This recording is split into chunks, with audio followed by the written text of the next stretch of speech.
Break के बाद आपका दोबारा खैर मकदम है वर्ल्ड न्यूज़ में। आइए अब देखते हैं अहम नेशनल न्यूज़। भारत समेत पूरी दुनिया अब भी कोरोना से लड़ रही है, लेकिन मोदी सरकार लगता है कि भारत के शहरियों को नई मुश्किल में खड़ा करना चाहती है। पूरे भारत में एहतजाज और कशीदगी का सबब बने मुतनाज़ कानून CAA पर होम मिनिस्टर अमित शाह ने बड़ा बयान देते हुए लोगों में बेचैनी पैदा कर दी है। मगरबी बंगाल के दौरे के मौके पर अमित शाह ने कहा कि कोरोना वायरस की वबा कंट्रोल में आने के बाद शहरियत तरमीमी एक्ट यानी CAA को मुल्क भर में नाफिज कर दिया जाएगा। उन्होंने कहा कि मुल्क के तमाम रेफ्यूजियों को हिंदुस्तानी शहरियत दी जाएगी, बस कोरोना वबा के कंट्रोल होने का इंतज़ार किया जा रहा है। बता दें कि CAA के तहत पाकिस्तान, अफगानिस्तान और बांग्लादेश से आने वाले हिंदू, सिख, जैन, बुद्धिस्ट और ईसाई रेफ्यूजियों को हिंदुस्तानी शहरियत दी जाएगी, जबकि इस कानून पर तनकीद करने वालों का कहना है कि ये कानून मुसलमानों के साथ भेदभाव करता है और कॉन्स्टिट्यूशन के सेकुलर उसूलों की खिलाफवर्जी भी करता है। नेशनल कॉन्फ्रेंस के सदर और कश्मीर के फॉर्मर CM फारूक अब्दुल्ला ने कहा है कि जम्मू कश्मीर को अगर पाकिस्तान के साथ जाना होता तो 1947 में आज़ादी के वक्त ही जा चुका होता और उसे कोई रोक भी नहीं सकता था। उन्होंने कहा कि ये शेख मोहम्मद अब्दुल्ला ही थे जिन्होंने लोगों से कहा कि हमारा रास्ता पाकिस्तान नहीं बल्कि महात्मा गांधी का हिंदुस्तान है। फारूक अब्दुल्ला ने पार्टी हेडक्वार्टर शेर कश्मीर भवन में खिताब करते हुए ये बातें कहीं।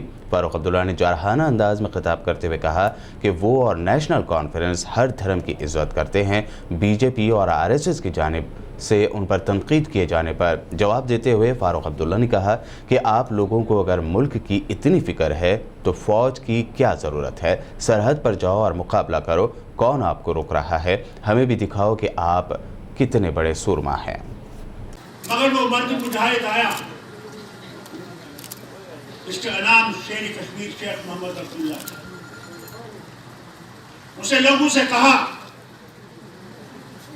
कि हमारा रास्ता इस तरफ, हमारा रास्ता उस तरफ नहीं, महात्मा गांधी के हिंदुस्तान की तरफ, BJP के हिंदुस्तान की तरफ नहीं, उस हिंदुस्तान की तरफ जिसमें सब धर्म बराबर रहेंगे, सब धर्मों की इज्जत होगी, हर मर्द और औरत की इज्जत होगी, वो गरीब हो या अमीर, कोई BJP को नहीं बोलता। बड़े नारे मारे, हमारे पुतले जलाएं जितने मर्जी है और जलाओ, फारूक अब्दुल्ला तुम्हारे पुतलों से डरने वाला नहीं। मेरे सामने तो आओ और मेरी दलील का जवाब दो। मैं डंडे नहीं उठाता, मैं पत्थर नहीं मारता। बिहार असेंबली इलेक्शन के तीसरे और आखिरी फेज के तहत 78 असेंबली हलकों में आज वोटिंग जारी है। इस दौरान सभी की निगाहें रियासत में हुक्मरान इत्तेहाद NDA और अपोजिशन गठबंधन RJD और कांग्रेस के दरमियान कांटे के मुकाबले पर टिकी हुई हैं। इलेक्शन में NDA जहां हुकूमत मुखालिफ लहर को टालने के लिए पूरा जोर लगा रहा है, वहीं RJD की ज़ेर क़यादत महागठबंधन भी पूरे जोश में है। रियासत की 243 सीटों वाली असेंबली के लिए इलेक्शन के तीसरे और आखिरी मरहले के तहत 15 डिस्ट्रिक्ट्स के 78 असेंबली हलकों में वोट डाले जा रहे हैं, जबकि 1204 उम्मीदवारों की किस्मत EVM में बंद हो जाएगी। इन उम्मीदवारों में असेंबली स्पीकर और नीतीश कैबिनेट के 11 मिनिस्टर शामिल हैं। आखिरी मरहले का इलेक्शन बिहार में मिथिला और सीमांचल इलाकों में होना है, जहां ब्राह्मण और मुस्लिम वोटर्स फैसला कुन साबित होते हैं। बिहार के CM नीतीश कुमार की जानिब से उनका आखिरी इलेक्शन होने का बयान शायद उनके लिए फ़ायदेमंद साबित नहीं हो रहा है। उन पर अब अपोजिशन के हमले और भी बढ़ गए हैं। बिहार में जारी आखिरी फेज़ की वोटिंग के दौरान शिवसेना MP और तर्जुमान संजय राउत ने कहा है कि बिहार के लोग नीतीश कुमार को विदाई दे दें। उन्होंने कहा कि नीतीश जी बहुत बड़े लीडर हैं, वो अपनी इनिंग खेल चुके हैं। अगर कोई लीडर कहता है कि ये मेरा आखिरी इलेक्शन है तो उन्हें इज्जत के साथ विदाई दे देनी चाहिए। बिहार की अवाम इस विदा के मौके का इंतजार कर रही थी। इस इलेक्शन में जनता उनको रिटायर कर देगी। रेप और मर्डर केस में उम्र कैद की सज़ा काट रहा जेल में बंद हरियाणा के डेरा सच्चा सौदा के सरबराह गुरमीत राम रहीम को पिछले दिनों खुफिया तरीके से 1 दिन की पैरोल दिए जाने पर सवाल उठने लगे हैं। हरियाणा में वज़ीर आला मनोहर लाल खट्टर की ज़ेर क़यादत BJP जेजेपी की हुकूमत ने 24 अक्टूबर को राम रहीम को अपनी बीमार मां से मिलने के लिए एक दिन की पैरोल दी गई थी। बताया जा रहा है कि वज़ीर आला मनोहर लाल खट्टर और हरियाणा के कुछ सीनियर सरकारी हुकाम को ही इसकी जानकारी थी। इससे पहले भी राम रहीम को पैरोल देने की बातें सामने आई थी। हालांकि हुकूमत ने पैरोल देने से इनकार कर दिया था, लेकिन अब पैरोल देने के तरीके पर सवाल उठ रहे हैं। तेलंगाना हुकूमत की जानिब से बारिश व सैलाब मुतासरीन को दी जा रही इमदाद से जहां कई मुतासरीन को राहत मिली है, वहीं बाज़ इलाकों में इमदादी रकम की तकसीम को लेकर अब इल्ज़ाम लग रहे हैं।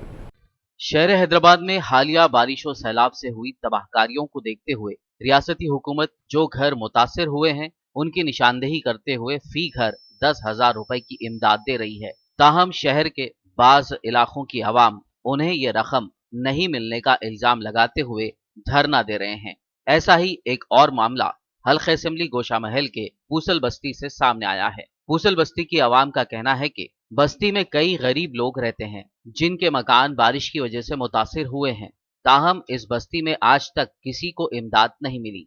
आज पूसल बस्ती के लोग जब मुताल्लिका कायदीन से मुलाकात करते हुए इमदादी रकम की इजराई का मुतालबा करने का मंसूबा बना रहे थे, तब Mangalhat police station SHO Ranveer Reddy ने आवाम से बात करते हुए तयखुन दिया कि अंदरून 4 दिन इलाके की मुतासिरा आवाम को इमदादी रकम दिलाने के लिए वो खुद भी कायदीन और मुताल्लिका ओहदेदारान से नुमाइंदगी करेंगे, जिस पर पूसल बस्ती सोसाइटी के जिम्मेदारान ने आवाम को धारिस बंधाते हुए अपने अपने घरों को वापस भिजवाया।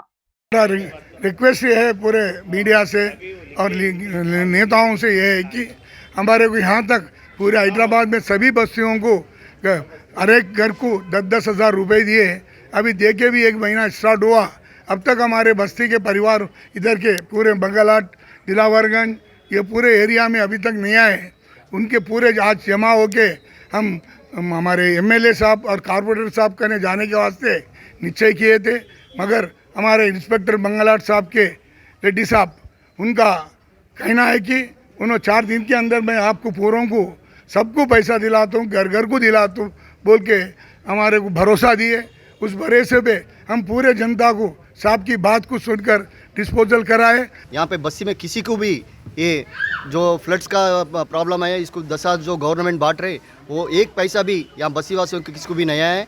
और क्या है बोले तो हम लोग तो लीडरों को और वो मीडिया से तरफ से और ऑफिसर्स को हम लोग यही रिक्वेस्ट कर रहे हैं, हमारा बस्ती में जितने भी शेडा है, मतलब 3 शेडा है, गरीब लोग है, उन लोगों को 10,000 रुपये दिलाए तो भी हमारे को परवाह नहीं, पूरा लोगों को दिया देना बोल के हम लोग को नहीं बोल रहे। मंगलहाट पुलिस स्टेशन इंस्पेक्टर साहब आके बोले ये वादा दिए उन्होंने, हम लोग पूरा मैं लीडरों से भी सबसे बात करके आपका बस्ती वालों को पैसा दिला तुम बोल के बोले। मैं मंगलहाट इंस्पेक्टर साहब का सब लोग बात सुन के हम लोग पूरा लोगों को यहाँ से भिजा दिए। बादशाह पूसल बस्ती सोसाइटी के जिम्मेदारान के एक वफद ने पुलिस के हमरा बीजेपी लीडर व रुकने असेंबली राजा सिंह से मुलाकात की और एक मेमोरेंडम हवाले किया। इस दौरान उन्होंने मुतासरीन को दरपेश मसाइल से वाकिफ करवाया। वाज़ेह हो के मंगलहाट इलाके में इमदादी रकम की तकसीम के मुतालिक डिप्टी म्युनिसिपल कमिश्नर और MLA राजा सिंह की कॉल रिकॉर्डिंग भी वायरल हुई थी। इसे आप भी एक बार सुन लीजिए।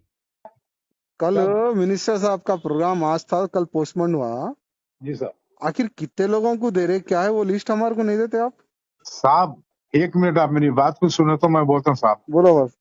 आज बहुत बड़ा झगड़ा हो गया मेरा उसका ममता गुप्ता का, वो जाके साहब तो मैं बोला मैं पॉलिटिकल का नहीं है, हमको गवर्नमेंट फंडिंग है बांटो बोले। कारपोरेटर को MLA को कोई मिनिस्टर आया MP आया तो साथ में लेके जाओ बोले। तुम काम नहीं करना, तुम नहीं रोकना बोलते। हम CS को बोले, CS बोला जो लोग जहाँ पे भी काम रुका रहे रोक दो बोल के बोला, पैसे नको बांटो बोला। वो तो सीधी हो गई। इन्हें जरा नाटका टू मच कर रहे साहब जी, बर्दाश्त के बाहर नाटका कर रहे।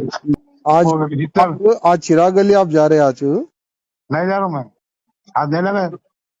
क्या बोले? मैं MLA साहब मैं उन्हें बोली वो नहीं बोला, वो सब नहीं होता, मैं MLA को ढाला करके बाहर देता हूँ बोल के बोल दिया उसको। तो मेरा उसका बहुत बड़ा झगड़ा होगा साहब, उन्हें बहुत बर्दाश्त के बाहर कर दे रही है ममता गुप्ता। फॉलो नहीं हो रहा ना बस, ये ऐसा हुए तो फिर इसका विरोध करना। नहीं मैं बहुत बड़ा अला तुम कौन जी प्रोटोकॉल में MLA भी रहता बोल के बोला तो उन्हें मेरा वॉइस रिकॉर्डिंग करके लेके आया के मिनिस्टर को सुना रही हूँ। ये तलाशा ने भी टू मच कर दे रहा साहब। आप खामोश कहीं बैठ रहे मेरे को समझ में नहीं आ रहा साहब।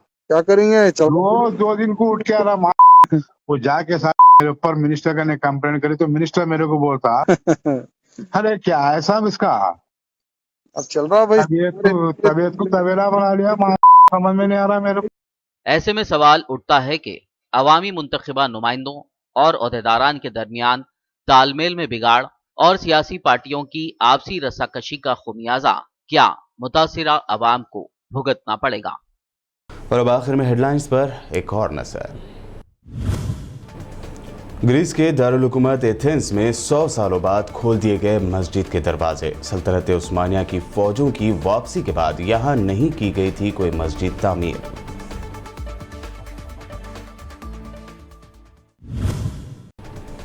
जो बाइडेन की जीत लगभग तय, व्हाइट हाउस मुंतकिल होने की कर रहे हैं तैयारी। आज रात तक फाइनल रिजल्ट का हो सकता है ऐलान। बाइडेन की सिक्योरिटी ट्रंप जैसी कर दी गई।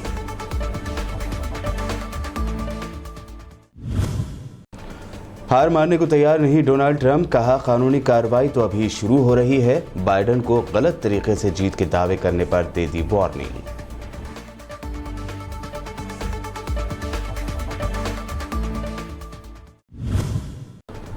कोरोना की मुश्किल से निकलते ही देश को एक और मुश्किल में खड़ा करने की मोदी सरकार की तैयारी। अमित शाह का ऐलान, कोरोना कंट्रोल होते ही पूरे भारत में लगाया जाएगा CAA।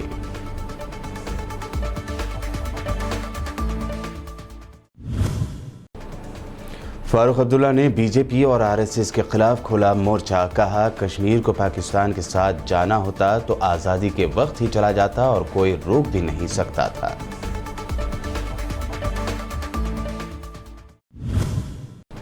और बिहार में थर्ड और लास्ट फेज के तहत 78 सीटों पर वोटिंग जारी। नीतीश कैबिनेट के 11 मिनिस्टर समेत 1204 उम्मीदवारों की किस्मत EVM में हो जाएगी बंद।